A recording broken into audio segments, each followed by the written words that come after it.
Hello friends, I once again welcome you to my channel Chemistry with Shambhavi Avasthi. We were discussing isomerism series. Today we will be discussing lecture number 6, optical isomerism. So let's get started. What is optical isomerism? Optical isomerism branch is the branch that studies optical isomers. Now, from the word optical, it's clear that it's related to light. So these isomers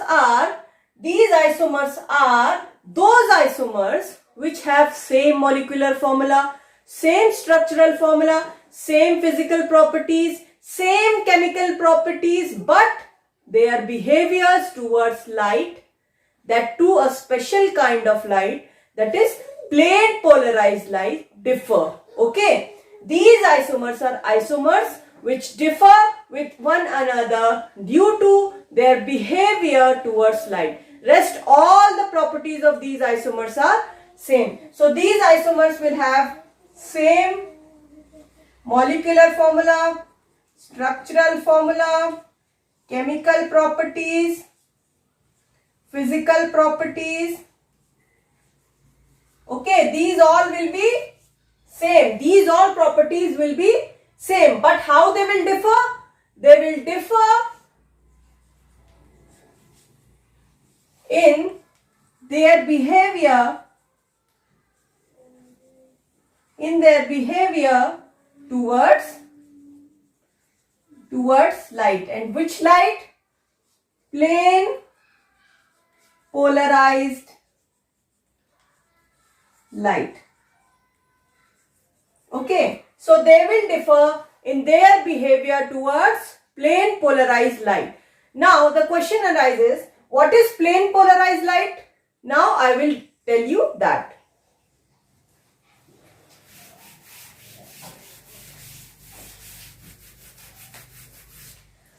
Now see, light consists of 7, that is ordinary light. This is ordinary light. Ordinary light is made up of 7 colors.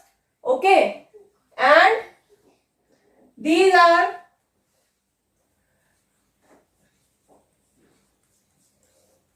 I hope you have studied this.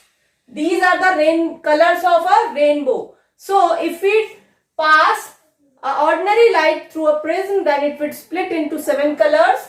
That is violet, indigo, blue, green, yellow, orange and red. So ordinary light, it consists of 7 colors, and each of these 7 colors light are having different wavelengths. Now one more light is there, that is called monochromatic light.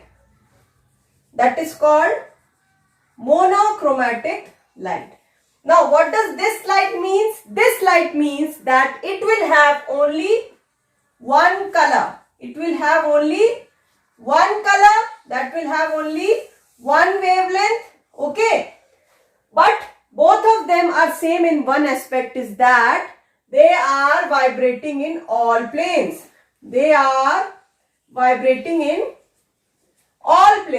Ordinary light is also vibrating in all planes, whereas monochromatic light is also vibrating in all planes. Perpendicular to the direction of propagation. See, propagation means where the light is moving. Direction of propagation is where the light is moving. Suppose it's moving in this direction. So all the planes that are perpendicular to this direction are where the planes in which this monochromatic light or the ordinary light is propagating, or it's vibrating in all these planes. Now, what is plane polarized light? This you have known that this monochromatic light or ordinary light won't work for optical isomers. So what is plane polarized light? How we get it? See, what we do, we pass ordinary light or monochromatic light through Nicol prism.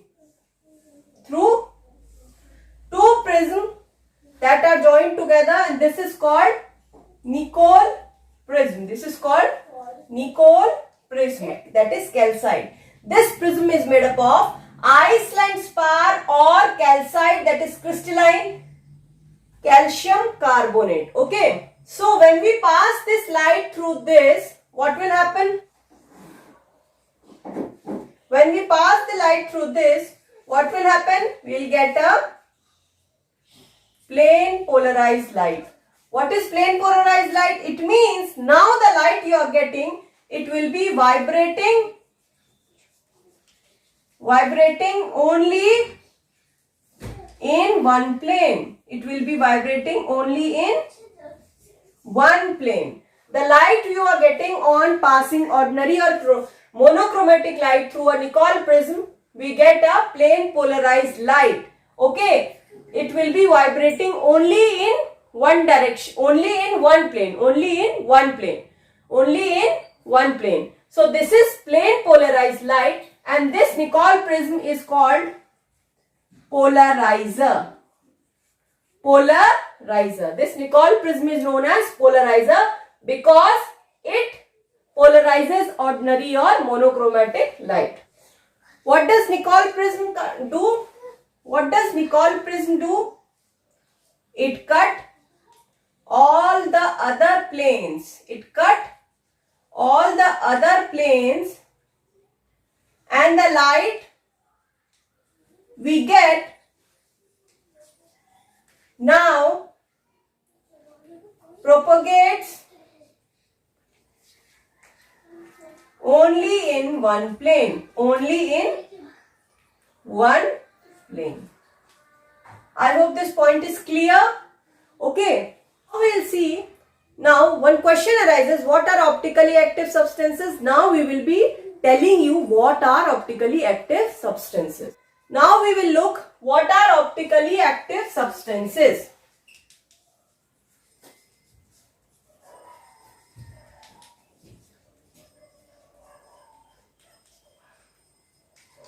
What are optically active substances? What are optically active substances? Substances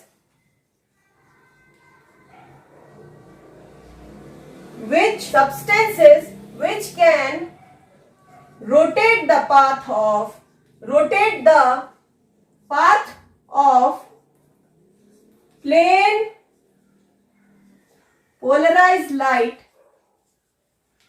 plane polarized light in clockwise or anti-clockwise direction. Okay. What are optically active substances? Substances which can rotate the path of plane polarized light in clockwise or anti-clockwise direction. Now we will see how it happens. Start from here. We have taken a monochromatic light.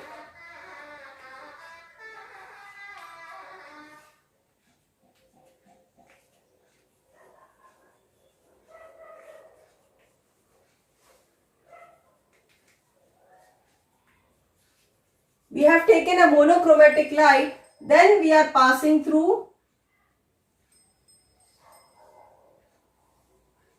Nicol prism. बनी दरवाजा बंद कर लो मेंढूर, बनी मेंढूर बंद कर लो.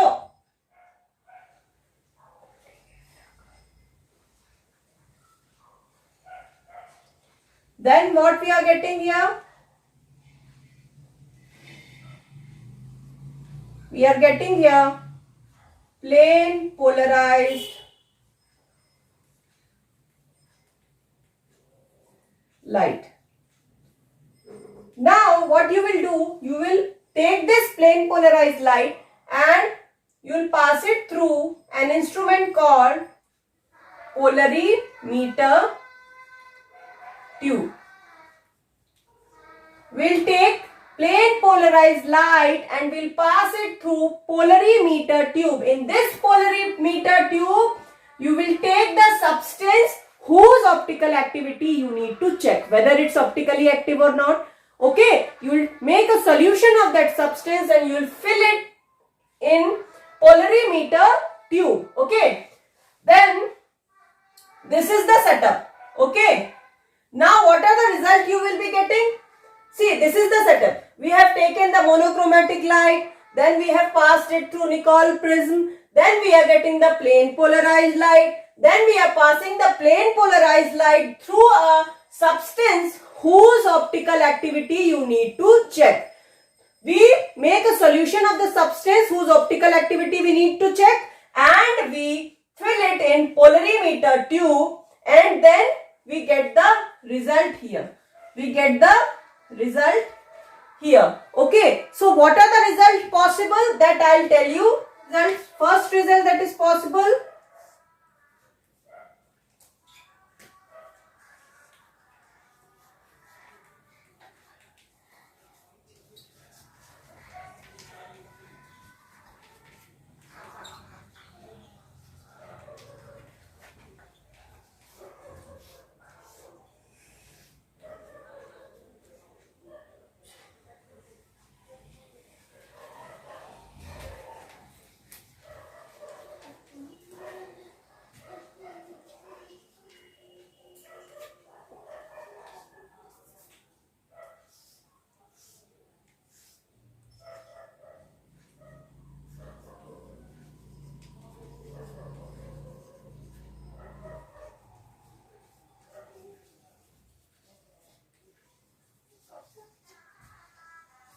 now when you're passing the light, when you're passing the plane polarized light through that polarimeter tube to check the optical activity of any substance, then three results are possible. First result, the plane polarized light path is not deviated. The plane polarized light path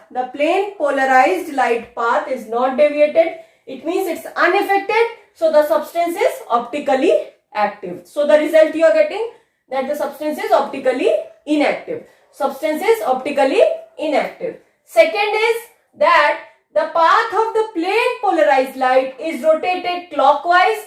It means that substance is optically active and the substance is dextrorotatory. The substance is dextrorotatory.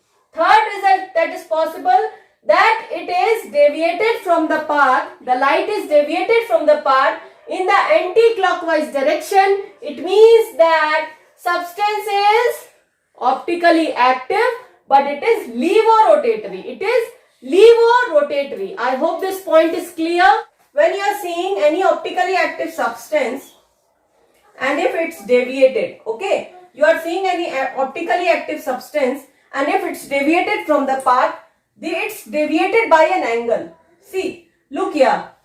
It is deviated by an angle. This optically active substance is deviated from it, has deviated the path of plane polarized light through an angle. So this angle is called observed angle of rotation. Observed angle of rotation. Now, what are the factors on which this observed angle of rotation depends? There are four factors on which this observed angle of rotation depends. First is concentration of solution. The substance you are taking, what is the concentration? Second is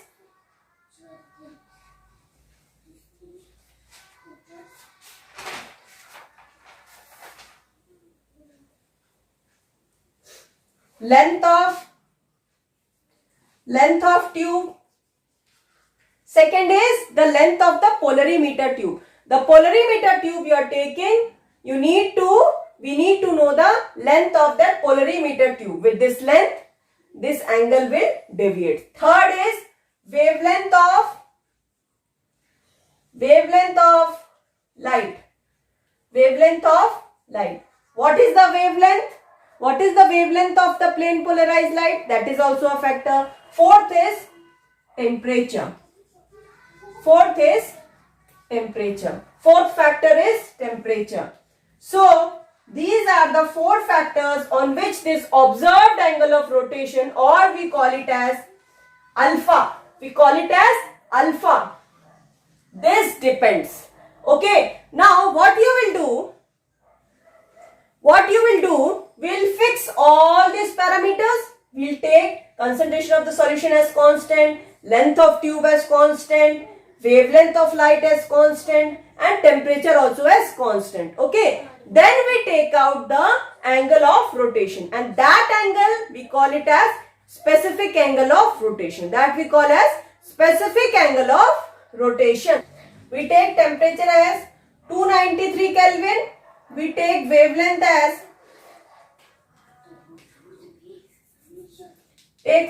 as sodium lamp. Length of sodium lamp 589 nanometer. We take the length of tube as 1 decimeter. We take the length of tube as 1 decimeter diameter. The length of tube is 1 decimeter, that is the diameter of the tube. Okay. And then what is the concentration? 1 gram per ml. Now we have put temperature as constant, wavelength as constant, length as constant, and concentration as constant. Now this alpha, when you calculate the alpha by taking these values, then you will get the alpha as specific rotation. Okay.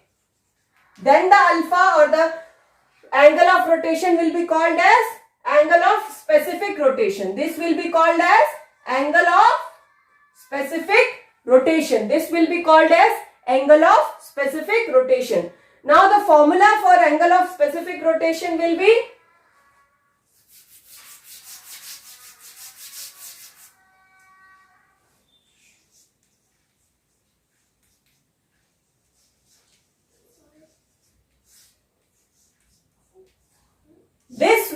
your formula for calculating angle of specific rotation. What it will be? Angle of specific rotation is equal to observed angle of rotation divided by the length of the polarimeter tube into the concentration of the solution that you have taken. Okay. So this will be your formula. We represent it as theta also sometimes. Okay.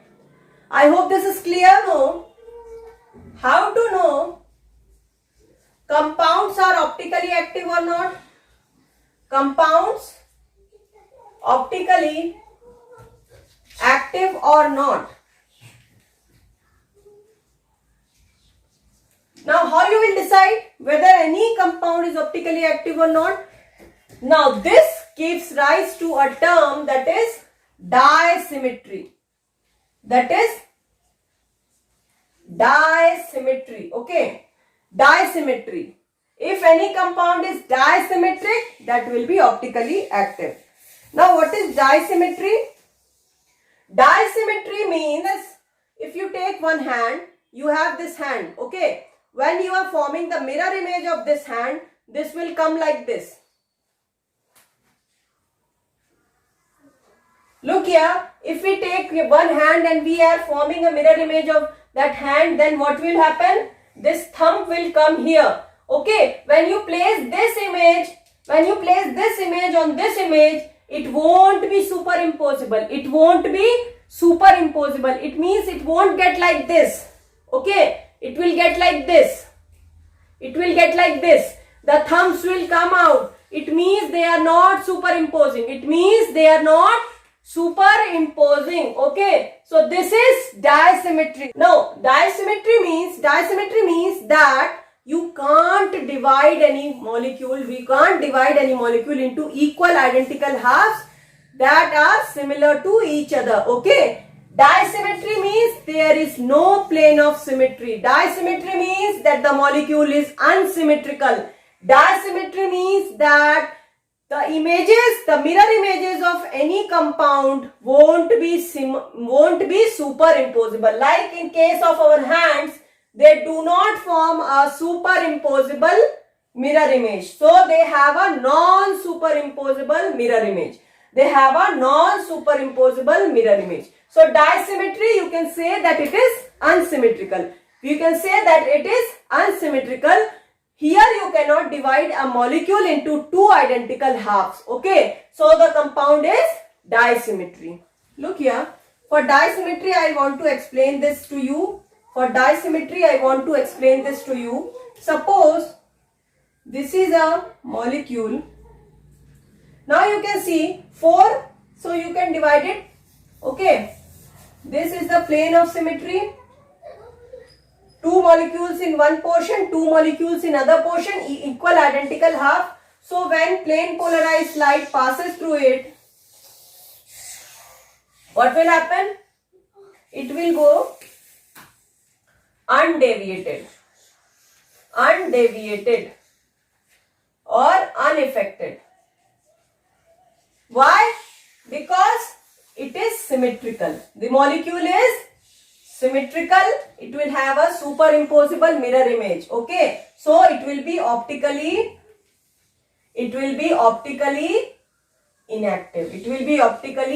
inactive. But in case of unsymmetrical,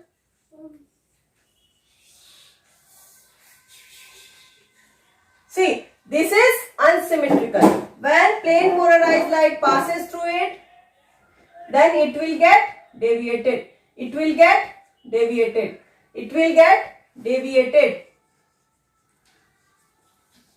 Okay, so it will be optically active. So any unsymmetrical molecule, okay, when plane polarized light passes through it, it has disymmetry, so it will be optically active. Now let us move to the word that comes from disymmetry, disymmetric or disymmetry, that is chirality.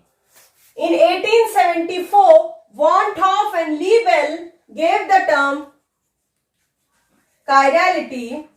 What does it mean? They told that carbon having 4 valency forming a regular tetrahedron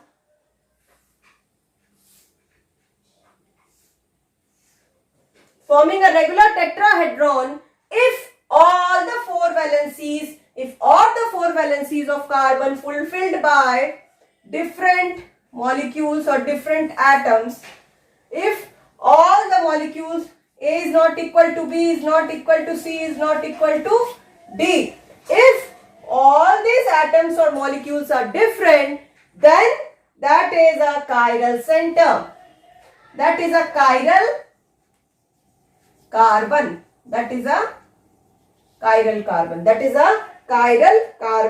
Okay, and this property shown by the carbon is chirality.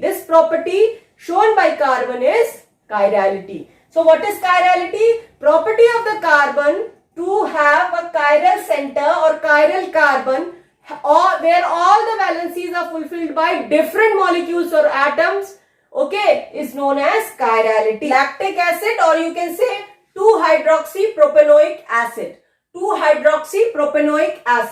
This is the chiral carbon. This is the chiral carbon. 1 valency by H, 1 by OH, 1 by CH3, 1 by COOH. Now let us draw the structure.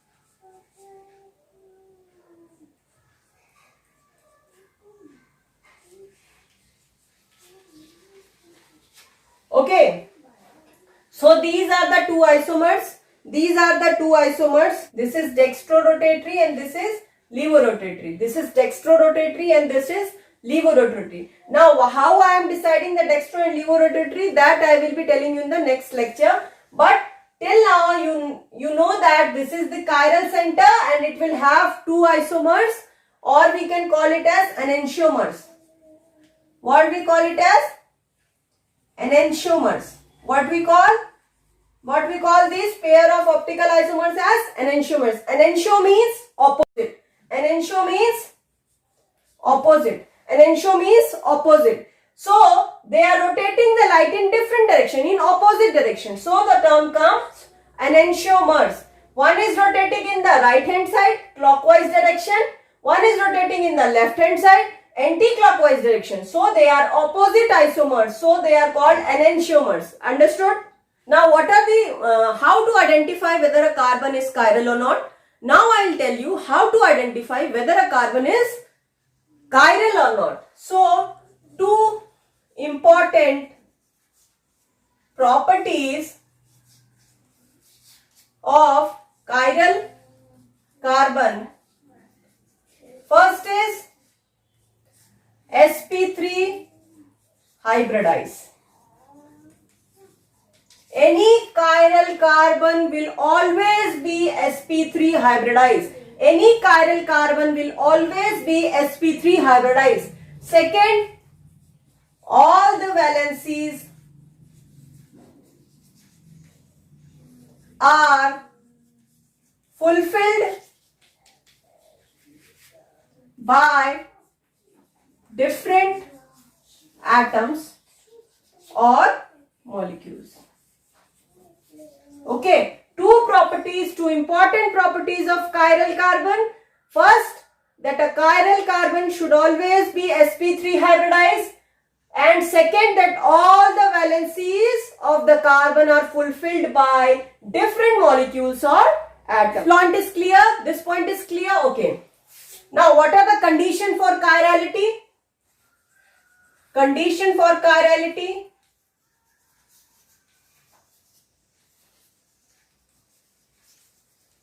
Or you can say the condition for optical isomers. The condition for optical isomers. If chirality is there, optical isomers will be formed. If chirality is there, optical isomers will be formed. If chirality not there, optical isomers won't be formed. So, condition for chirality or condition for optical isomers. First condition is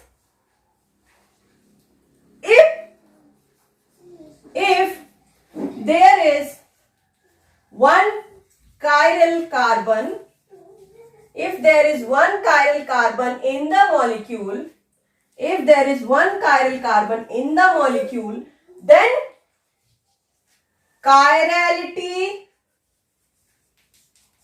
will be there. Chirality will be there 100%. Okay. If there is one chiral carbon in the molecule, then chirality will be there 100%. It means optical isomers will be formed and it will show optical isomerism 100%. Okay. Second condition says that if more than one chiral carbon,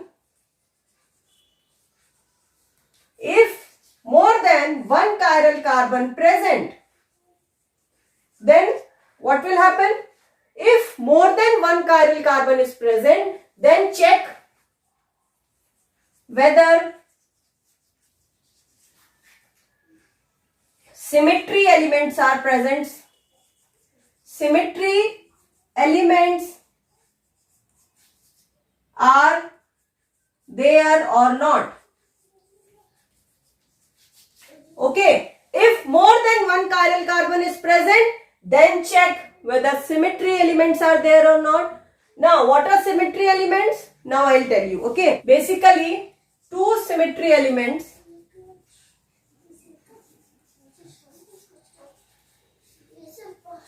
Okay. First is plane of symmetry. Plane of symmetry. Now what is plane of symmetry? Plane of symmetry is a plane which when we are drawing through a molecule, it divides the molecule into two identical halves. It divides the molecule into two identical halves.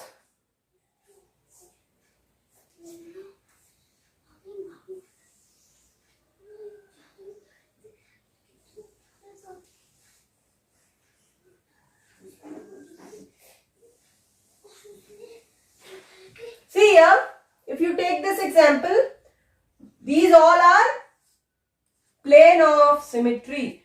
If we put one line here, we are dividing it into two identical halves. Again, when you putting a line here, again you are dividing this and this half are identical. If you put a line here, again this and this are equal. If you put a line here, again this and this are identical. So, this is the plane of symmetry. I hope this is clear to you. If this plane of symmetry exists in the molecule, molecule will be optically inactive. Molecule will be optically inactive. See, if elements of symmetry are present, it means the molecule is not disymmetric. The molecule is not disymmetric because disymmetry says that there should not be any element of symmetry. That there should not be any element of symmetry. So, if element of symmetry is formed, then the molecule is optically inactive. The molecule is optically inactive.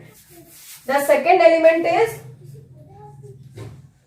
center of symmetry.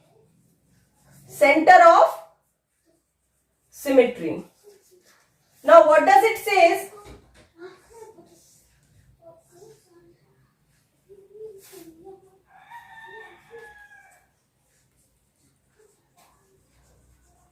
Suppose we are taking this molecule.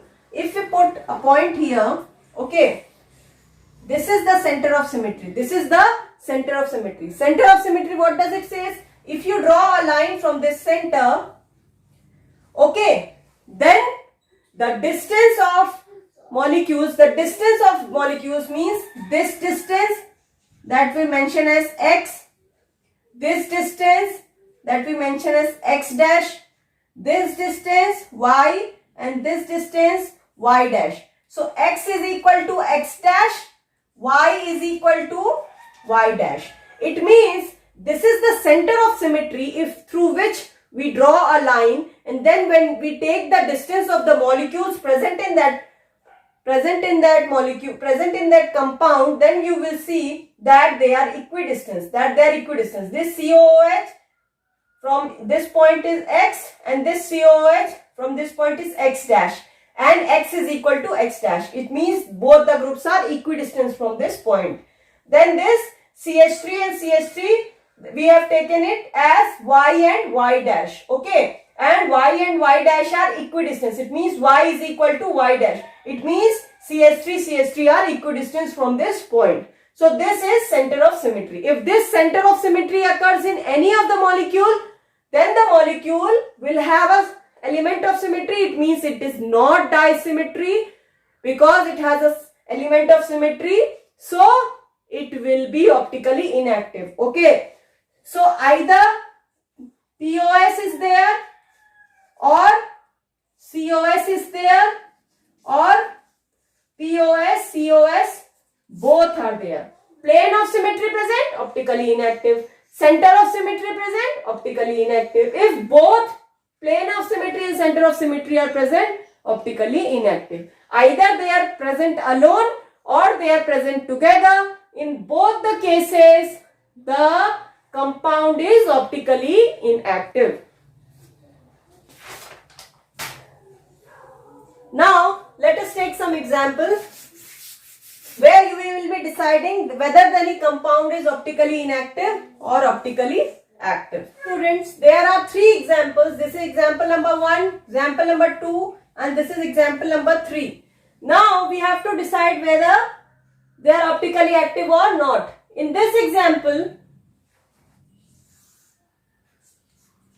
plane of symmetry is there. See, both the hydrogens are into the plane. Both the hydrogen are same. Both the hydrogen are same and both the CH3 are also same. So if you fold it, they will come one above the other. So this is plane of symmetry is present. So it will be optically inactive. Optically inactive. Now look here. Here, how many chiral carbon? One chiral carbon. Only one chiral. Here we are getting two chiral carbons. Okay. Here, this is a chiral carbon and this is a chiral carbon. So we are checking for the element of symmetry. Plane of symmetry present, optically inactive. Now here, one chiral carbon, it will be optically active. For sure. Optically active. Okay. Now if you draw the mirror image.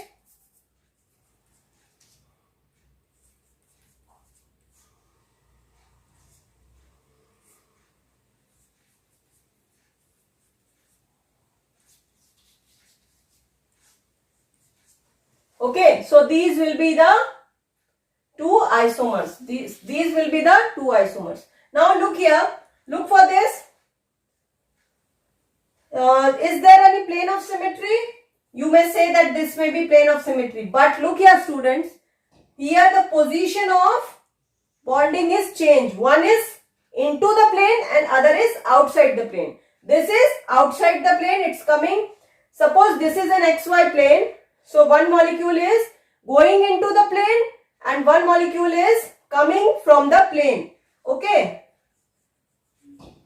So they both are not having same positions. So you can say that plane of symmetry, center of symmetry absent. Plane of symmetry, center of symmetry absent. So it is optically active. It is optically active. Okay. So this will be optically active. I hope this lecture is clear to you. In the next lecture, we'll see that when optical isomers or enantiomers are formed, there are different ways of representing the enantiomers or the optical isomers. Okay. I hope you like my video. Please do comment on it. Please subscribe my channel and please press the bell icon so that you can get the notification of the new videos. Thank you, students.